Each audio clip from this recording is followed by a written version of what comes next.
Hello everyone, আসসালামু আলাইকুম। Welcome to my new blog. আজকের এই ব্লগটা কিছুদিন আগের, একটু লেট হয়ে গেল আপলোড করতে। সেদিন বিয়ের অনুষ্ঠান থেকে আসার সময় আমরা ভীষণ শোরুমে গিয়েছিলাম। আম্মু বেশ কিছুদিন যাবৎ বলছিল একটা চুলা কিনবে, তো টাইম হচ্ছিল না, এই জন্য যাওয়া হচ্ছিল না। বেশ অনেক দিন যাবতই বলছিল একটা ইলেকট্রিক চুলা দরকার, ইন্ডাকশন ওভেন। তো বাচ্চারা দুষ্টামি করতেছে, তো আমি ভাবলাম তোমাদের ভীষণ শোরুমটা একটু ঘুরে দেখাই। তো ভীষণ শোরুমের সব প্রোডাক্ট কিনে আমি স্যাটিসফাই। আমি অনেক প্রোডাক্টই ভীষণ শোরুম থেকেই কিনি। দেখা যায় আমি পিউরিট ফিল্টার ব্যবহার করি। এই ফিল্টার যে বেশ কিছু মাস পর পর কিট চেঞ্জ করা লাগে, সেটাও আমি সবসময়ই ভীষণ শোরুম থেকে নেই। তো দেখলাম অনেকগুলো অফার চলতেছে, তো তাই তোমাদের সাথে শেয়ার করলাম। প্রত্যেকটা আইটেমেই তারা ডিসকাউন্ট রাখছে। শুনলাম সামনের মাস থেকে নাকি আরও অনেক ডিসকাউন্ট দিবে। তো আমি সামনের মাসে ভাবছি যাব আরও কিছু জিনিসপত্র কিনতে। এখানে দেখো তারা কোনো ডিসকাউন্ট দিলে আলাদা বোর্ড লাগিয়ে দেয়। তারা কোনো প্রোডাক্টে আলাদা কোনো দরদাম করে না, প্রত্যেকটা প্রোডাক্টের প্রাইস লেখা থাকে। তবে বড় বড় আইটেমগুলো হয়তো কিছুটা স্যাক্রিফাইস তারা করে। ভীষণ শোরুমটাতে সব ধরনের প্রোডাক্টে আছে। এই যে এখানে উইন্টার কর্নার, এখানে শীতের জন্য যাবতীয় জিনিসপত্র আছে। এখানেও চলছে ডিসকাউন্ট।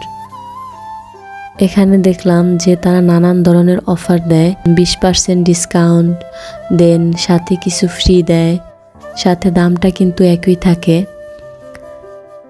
ভীষণ শোরুমে কিন্তু আরএফএলের অনেক প্রোডাক্ট পাওয়া যায়। এই যে এখানে যে গিজারগুলো, এগুলো কিন্তু আরএফএলের। আমরা তো সবাই জানি আরএফএলের প্রোডাক্ট কত ভালো। এই যে এখানে আরেকটা জিনিস দেখো, এটা হলো মাইক। এখানে ভয়েস রেকর্ড করে দেন চালু করা যায়। সাথে এই মিক্সারটাও খুব সুন্দর, এখানে আলাদা করে ফল ব্লেন্ড করা যায়। সাউন্ড বক্সটা রোজাইনার ড্রেসের সাথে ম্যাচ হয়ে গেছে। রোজাইনা লাইট দিয়ে দুষ্টামি করতেছিল, তো আমি ভাবলাম এটা কারেন্ট প্রবলেম হবে কি না। তো ভাইয়াটা বলল প্রবলেম নেই, কারেন্ট লিক থাকলে প্রবলেম হতে পারতো।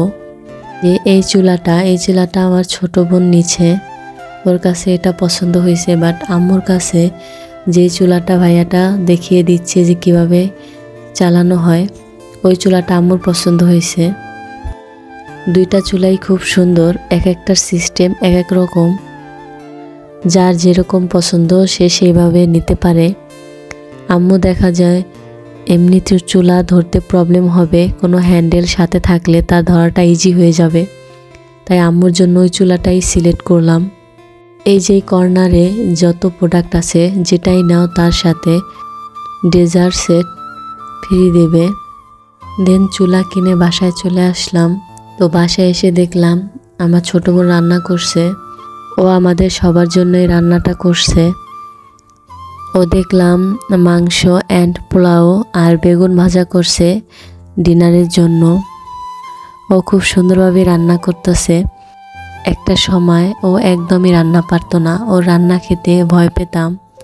বিশেষ করে আমার হাজবেন্ড তো একেবারে ভয় পেত যে কি রান্না করবে, ভালো হতো না একদমই। হয়তো যাও হয়ে যেত, নয়তো লবণ বেশি হতো বা লবণ কম হতো, পারফেক্ট হতো না।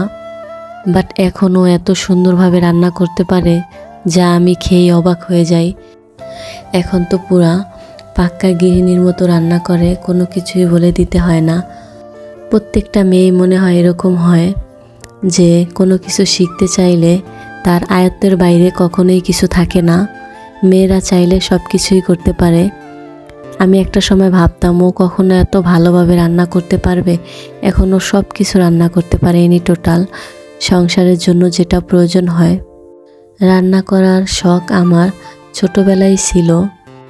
আমি বিয়ের আগে থেকেই রান্না করতে পছন্দ করতাম। রান্না করতে গেলে আম্মু খুব বকাবকি করতো, তাও আমি শখ করে রান্না করতাম। তো আমার ছোট বোন কিন্তু কখনোই রান্না করতে পছন্দ করতো না।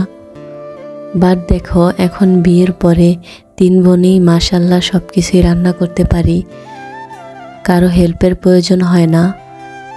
এখন 10-20 জনের রান্না ইজিলি করে ফেলতে পারি, কোনো প্রবলেম হয় না। যাই হোক, কথা বলতে বলতে এই তো আমার বোনের রান্না কমপ্লিট হয়ে গেছে।